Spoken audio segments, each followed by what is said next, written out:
नमस्कार, उज्जवल भारत न्यूज में आपका स्वागत है।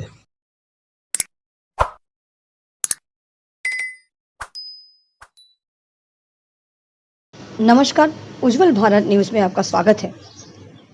1 मार्च 2021 यानी आज से कोरोना वैक्सीन के तीसरे चरण की शुरुआत हो चुकी है।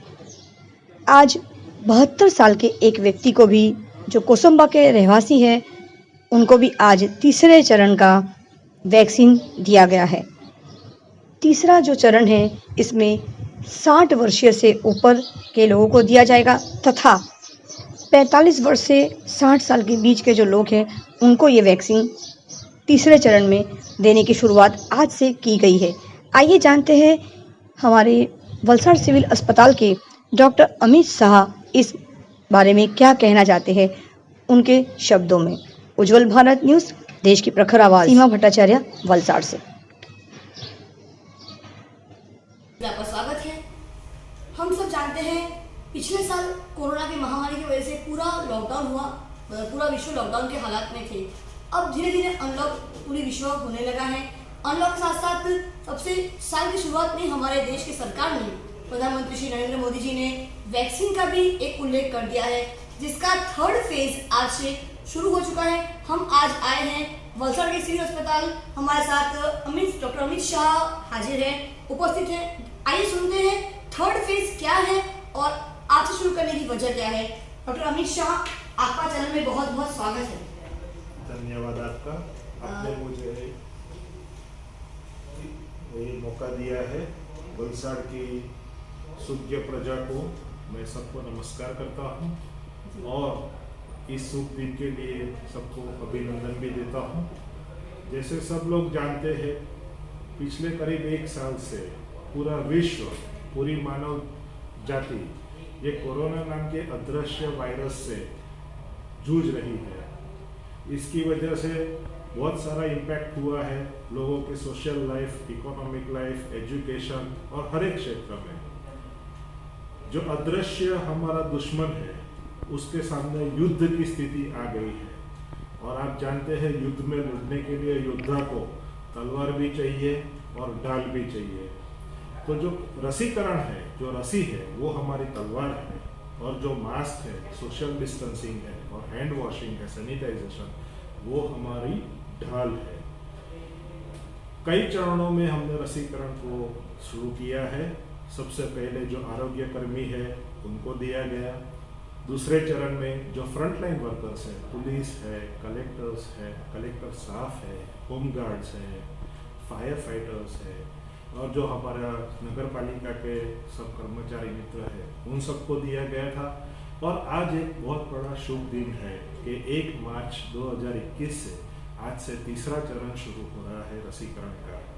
इसमें हम सब जानते हैं कि जो 60 साल से ऊपर के हमारे वडील हैं और जो 45 साल के ऊपर के कोमॉर्बिड कंडीशन वाले हमारे मित्र हैं, उन सब को आज से रसीकरण दिया जाएगा। सरकारी अस्पतालों में और सरकारी फैसिलिटी में यह रसीकरण की प्रक्रिया एकदम निःशुल्क है, और अगर नागरिक चाहे तो उनके लिए प्राइवेट एम-पैनल्ड हॉस्पिटल्स में भी यह सुविधा उपलब्ध कराई गई है। एकदम नॉमिनल चार्जेस है। अब ये नागरिक को तय करना है कि उसे प्राइवेट हॉस्पिटल में जाना है या सरकारी फैसिलिटी में जाना है। इसके लिए प्रक्रिया एकदम सिंपल रखी गई है।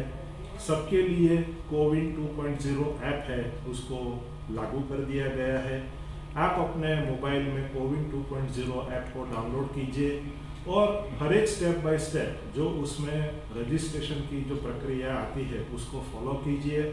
समझने में और उसको इस्तेमाल करने में खूब सरल है। चाहे किसी को ज़रूरत पड़े, कोई इतना टैक्स सेवी नहीं है जिसको मोबाइल में थोड़ी भी तकलीफ पड़े, वो अवश्य, मैं अपने बारे से बता रहा हूँ कि मेरी हॉस्पिटल में अगर कोई संपर्क करेगा तो हम उसको तुरंत सहायता करेंगे। दूसरी बात ये है कि जिन लोगों को 45 या उसके ऊपर के है और कोमॉर्बिडिटी है, तो कोमॉर्बिडिटी का मतलब जो है उसमें आपको एक प्रमाण पत्र लेके आना है रजिस्टर्ड मेडिकल प्रैक्टिशनर से। और चाहे आप 45 के ऊपर के कोमॉर्बिड वाले हो या 60 साल के ऊपर हो, आपको अपना आधार कार्ड या कोई भी अपनी एक पहचान पत्र साथ में रखना है।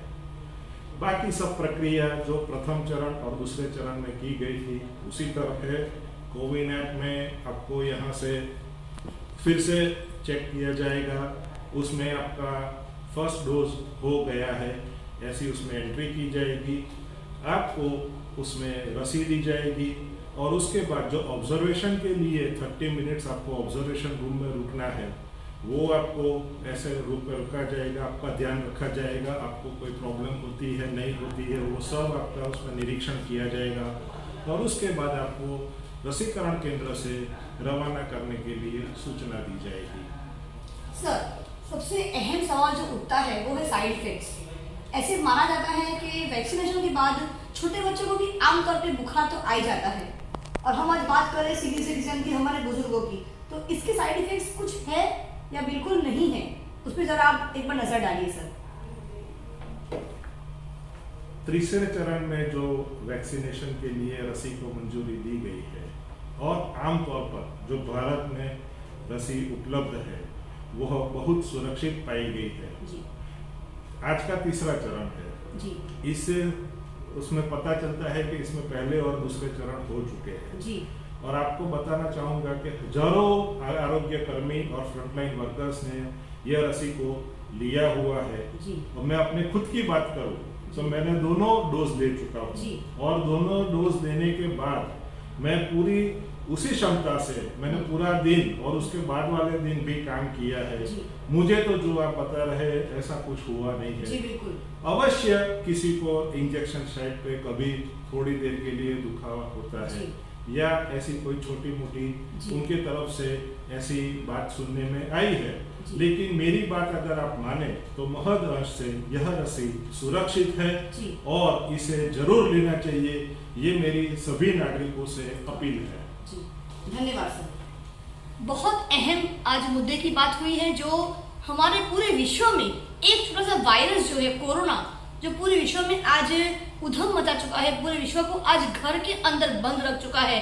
उसके बाद इस नए साल की शुरुआत में ही हमारे देश के प्रधानमंत्री श्री नरेंद्र मोदी जी ने जो रसी का जो आज किया है और आज का तीसरा चरण शुरू हो चुका है, उसी के मुद्दे पे आज हम लोगों ने चर्चा की, बात करी। डॉक्टर अमित शाह ने आज सुरक्षित ये बात करी है कि रसी वैक्सीन बिल्कुल सुरक्षित है और हमारा सबका कर्तव्य, हमारा सबका दायित्व होता है कि हम भी सुरक्षित रहें और पूरे देश को, औरों को भी सुरक्षित रहे।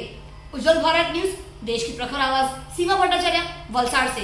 घर पे रहिए, सुरक्षित रहिए और आखिर में रसी यानी वैक्सीन जरूर लगवाए, खुद भी सुरक्षित रहो, सबको सुरक्षित रखिए। धन्यवाद। सिविलમાં સિવિલ હોસ્પિટલ વલસાડમાં 10 વાગે વેક્સિનેશન લીધી છે એ એકદમ નોર્મલ છે ને બહુ ઘણું સારું લાગે. કોઈ પણ વ્યક્તિ લેવું જ જોઈએ આ વેક્સિન, જેનાથી આપણા શરીરનું સ્વાસ્થ્ય જળવાઈ રહે ને સારું રહે. એના માટે તમે દરેક વ્યક્તિએ લેવું જોઈએ ને વેક્સિન સારી છે, કોઈ તકલીફ નથી. મને અત્યારે લીધી બાદ કોઈ પણ તકલીફ નથી, એકદમ નોર્મલ છે, નોર્મલ વેક્સિન છે. કોઈ એમાં કોઈ ડરવાની કંઈ જરૂર નથી, લેવી જ જોઈએ હકીકત દરેક વ્યક્તિએ, કારણ કે પોતાના સ્વાસ્થ્ય માટે સારું.